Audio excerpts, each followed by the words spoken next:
안녕하세요. 인생이막 상담소입니다. 오늘은 많은 분들이 궁금해하시는 국민연금과 기초연금을 함께 받을 수 있는 전략에 대해 말씀드리겠습니다. 둘 다 받으면 좋긴 한데 국민연금이 많으면 기초연금이 깎이거나 못 받는다 이런 얘기 들어보셨죠? 그렇다고 포기하지 마세요. 전략만 잘 세우면 두 개 다 받을 수 있습니다. 먼저 기초연금의 기본 개념부터 짚고 넘어갈게요. 기초연금은 만 65세 이상 어르신 중에서 소득과 재산이 일정 기준 이하일 경우 정부에서 지급하는 복지 성격의 연금입니다. 반면 국민연금은 본인이 일하면서 보험료를 납부한 만큼 되돌려받는 구조죠. 두 제도는 목적이 다르기 때문에 동시에 받을 수는 있지만 조건이 까다롭습니다. 가장 먼저 확인해야 할 건 소득인정액입니다. 이게 기초연금 수급 여부를 결정짓는 핵심이죠. 소득인정액은 말 그대로 실제 소득과 재산을 월 소득으로 환산한 금액을 합친 겁니다. 예를 들어 국민연금 수령액, 임대소득, 퇴직연금은 다 소득으로 포함되고요. 부동산이나 예금 같은 자산은 일정한 비율로 나눠서 월 소득처럼 계산됩니다. 2025년 기준으로 기초연금을 받을 수 있는 소득인정액 기준은 1인 가구는 월 228만 원, 2인 부부 가구는 364만 8천 원입니다. 이걸 넘으면 기초연금을 못 받는 거예요. 국민연금을 많이 받으시는 분들은 이 기준에 걸릴 가능성이 크죠. 그럼 어떻게 해야 두 연금을 함께 받을 수 있을까요? 지금부터 5가지 전략을 알려드릴게요. 첫 번째, 국민연금 수령액을 부부끼리 분산하세요. 부부 중 한 사람이 국민연금을 많이 받고 다른 한 명은 거의 안 받는 경우가 많습니다. 이럴 경우 국민연금 많이 받는 사람은 기초연금에서 감액되고 적게 받는 사람도 부부 기준으로 합산되기 때문에 기초연금 전액을 못 받게 됩니다. 가능하다면 크레딧이나 추가 납부 등을 활용해서 연금 수령액을 분산시켜주세요. 두 번째, 국민연금 수령 시점을 조절하라. 국민연금은 최대 5년까지 연기할 수 있고 연기하면 수령액이 최대 36%까지 늘어납니다. 기초연금은 65세부터 받을 수 있는데 이 시점에 국민연금을 당겨받게 되면 기초연금 수급에 불리해질 수 있어요. 만약 소득인정액 기준을 초과할 것 같다면 국민연금을 12년 연기해서 기초연금을 먼저 받고 국민연금을 나중에 받는 전략도 고려해 볼 만합니다. 세 번째 전략은 재산 구조를 변경하라.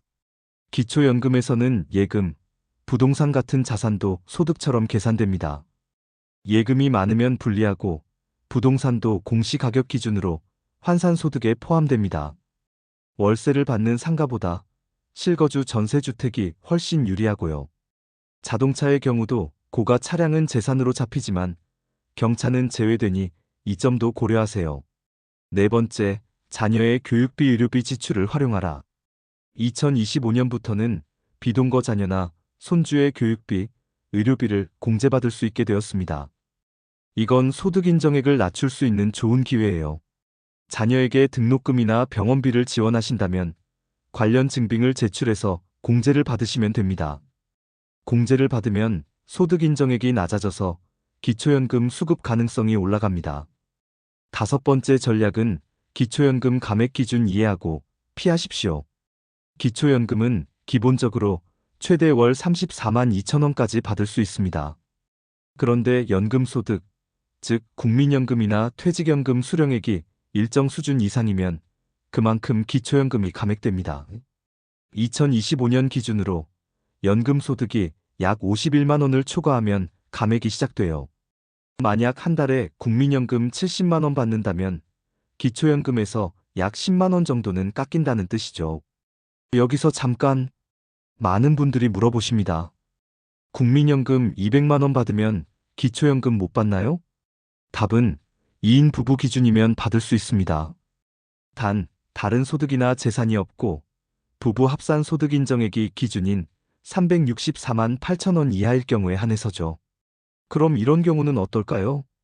부동산 5억 원, 임대소득 월 80만 원, 퇴직연금 월 80만 원이면 이건 조금 복잡해집니다.